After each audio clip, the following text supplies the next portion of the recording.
Sveiki, esu Lukas ir labai noriu Jums papasakoti apie štai tokį Ford Kuga, kurios skelbimą galimai ką tik peržiūrėt. Tai automobilis iš Vokietijos yra su pilna serviso istorija, nupirkom iš Ford atstovo. Ką tik patikrinom visą kėbulą, tai nėra nei vienos dažytos detalės, kėbulas tikrai labai tvarkingas, jokių didesnių pažeidimų nepastebėjau, apėjau viską, žiūrėjau, ką tik padarėm valymą, ST-Line. Štai toks.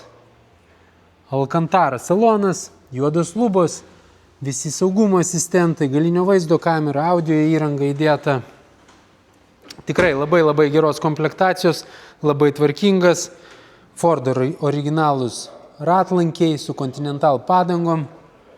Padangos šiam sezonui, kitą sezoną jau reikėtų planuotis pasikeisti.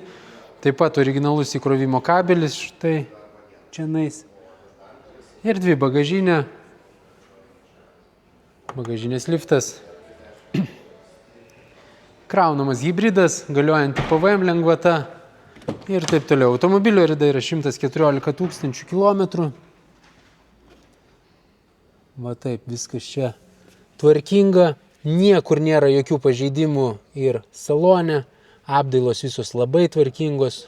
Nežinau, ar kamera gali perteikti, bet va, jokių įbrėžimų, jokių nieko. Atrodo, kad netgi ir daiktų čia niekas nedėjo. Automobilis kvepinti, švarus. Na va, lango atidarimo mygtukas šiek tiek yra pasidėvėjęs. Matomai, kad gamintojas daro juos nekokybiškus, bet tai automobilio būklei ir bendram techninių stoviui įtakos neturi. Labai tvarkingas Fordas. Pas mus užsukit į Kubiliaus gatvė 23 arba autovibe.lt ir rezervuokitės jo apžiūrą. Taip pat padėsim Jums su bankais, galima pratęsti garantiją. Žodžiu, laukiame Jūsų, užsukit, tikrai nenusivilsit automobilio kokybę, jeigu ieškotės miesto SUV.